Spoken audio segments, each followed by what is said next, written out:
Greetings, historians. Welcome back to Mr. Tully History with me, Mr. Tully. This is our first video on the Vietnam conflict topic. It's starting with what caused the First Indochina War and why did France lose it. The little subheading I've got here is I'm going to try and explain this like your exams tomorrow. We're going to try and cover quite a big period in history. We've got 9 years on the timeline today, but I'm going to try and explain this as quick and as simply as possible for you to do really well on those exams. You're probably thinking, why is there a sandwich on the screen? Well, that's a banh mi. This is a traditional Vietnamese food. It's a baguette, as you can see on the picture. It's got tofu, it's got meat, it's got soy sauce, pickled veg. But it's not just a sandwich. It's actually a primary source to learn about the foreign influence in Vietnam. So the baguette comes from France, the soy sauce comes from Japan, and the tofu shows the Buddhist influence. Vietnam's history is one of struggling for independence and also adapting to foreign occupation, which is essential to understanding this course. I actually went to a Vietnamese restaurant and I actually got into an argument with a waiter. He said he's going to ban me for life. Thank you very much. So here is an overview of the First Indochina War. As you can see from the meme that I've made myself, Bernie Sanders once again asking for your financial support. I imagine this is what the French government was trying to convince the French taxpayer to support another war barely 12 months after World War II ends.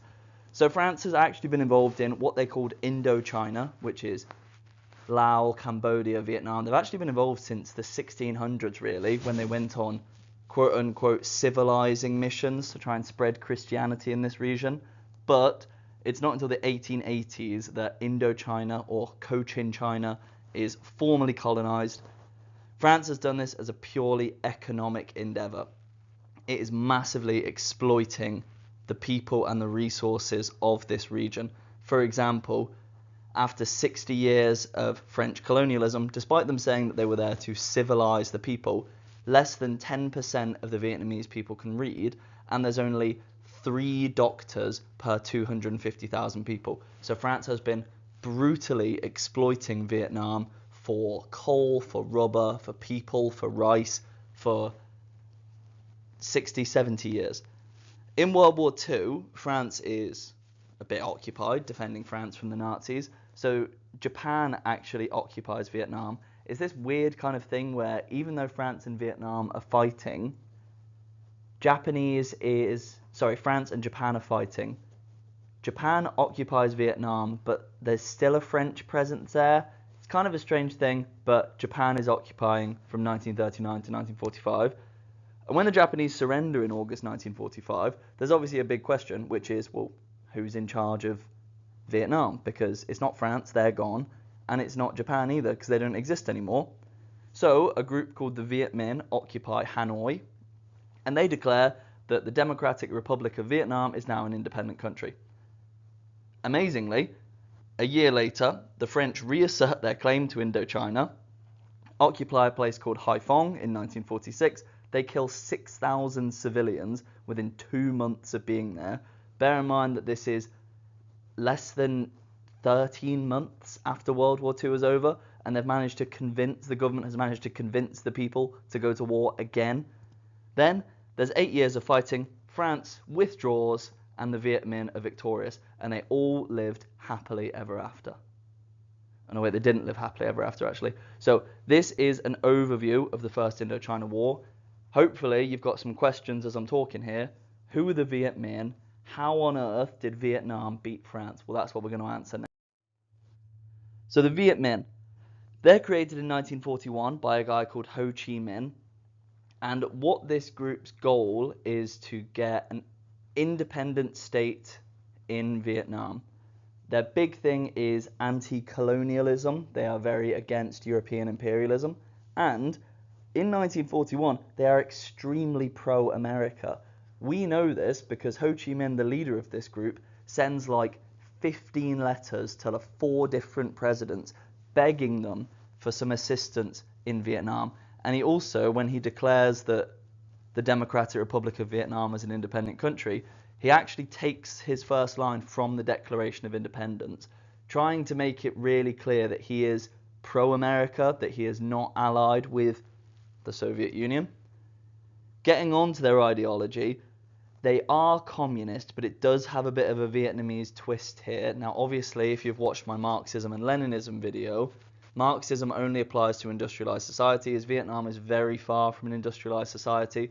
So this is communism more in the sort of Mao Zedong Chinese sense, where it's all about the peasants and it's all about land redistribution. Their big selling point is, we are going to take the land from the French landlords and we are going to give it back to the people of this country.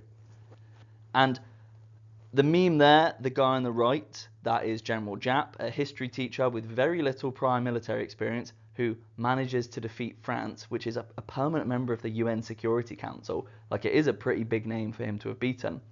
Giap takes over the Viet Minh's army, and he is famous for his guerrilla tactics. Guerrilla doesn't sound very chimple to me. Now, guerrilla tactics are effectively anything that's non-traditional warfare. Hit and run, where they hit and run.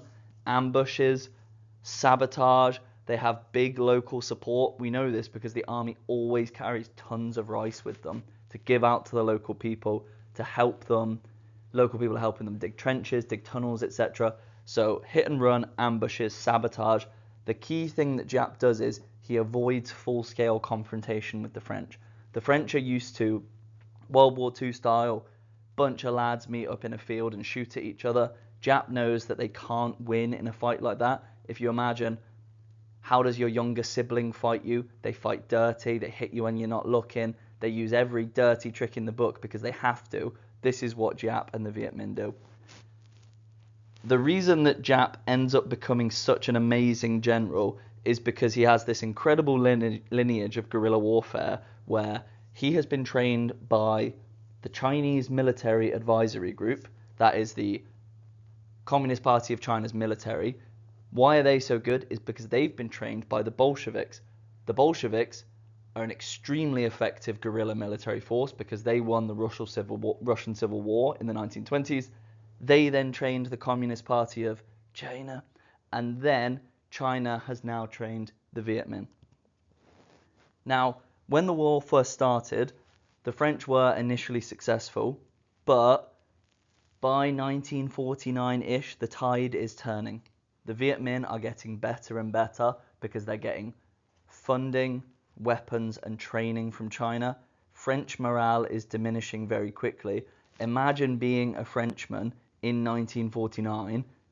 You were fighting the Nazis 4 years ago, and then your government has sent you to Southeast Asia to reassert your claim to a colony from the 1880s. You can see why the Viet Minh are really up for fighting and the French are not. So there was a search for a diplomatic solution. The war did not have to be as bad as it was. At the very start, Ho Chi Minh sends a letter to the president of France where he says, "Your people and my people do not want a bloody war. Please leave this region, recognize our independence, and we'll call it a day." But that doesn't work. In 1946, when the war first starts, Ho Chi Minh sends a letter to President Truman where he asks for some help. As you can see from the meme I've made there, President Truman, maybe he read the letter, maybe he didn't even read it, maybe he just thought, who is Ho Chi Minh, where's Vietnam? Either way, the request is ignored. By 1950, because France is starting to do pretty badly in this war, the USA abandons its policy of neutrality in this, and it starts to financially support France. Why do they do this? Because of two things: domino theory and containment. There is an idea at the time that if Vietnam becomes communists, then Cambodia, Laos, Thailand, India, they will all become communists. They will fall like dominoes. So by 1954, America is paying for 80% of France's war effort. In 1953, Ho Chi Minh mobs the French and he gives them an out, basically. By 1953, the Viet Minh are undeniably winning this conflict. He says, right, let's sit down at the table, let's come up with an end to this. The French also want peace in 1953, and they agree to these talks with Ho Chi Minh, but then, mysteriously, these talks fall through. Now, why do these talks fall through? The answer is America. America is not going to let France withdraw from this war. It would be a humiliation for France. It would be a humiliation from America. They can't let a third world communist movement defeat what is supposedly the third best military on the planet. So both sides wanted a diplomatic solution, particularly in 1953, but America would not let France withdraw because they've spent so much money. So what happens is there is a decisive battle at Dien Bien Phu, and then the French are defeated. As you can see from the meme I've got here, this will make sense shortly. So by 1954, the Viet Minh are undeniably winning. France's solution is they want a decisive battle to try and nullify the guerrilla tactics that have been so effective so far. Their plan is to fortify a base at a place called Dien Bien Phu, which is in the mountains. They're going to lure Giap and the Minh into a massive World War II style confrontation that he can't win, or at least they think he can't win. The French general is a guy called Navarre, and he must have said something like, "There is no way the General Giap can get artillery into the mountains." And the spoiler here is that Giap mobilizes 50,000 troops for this battle. He has 250,000 peasant volunteers, and they managed to get artillery into the mountains. That's why I put the meme there.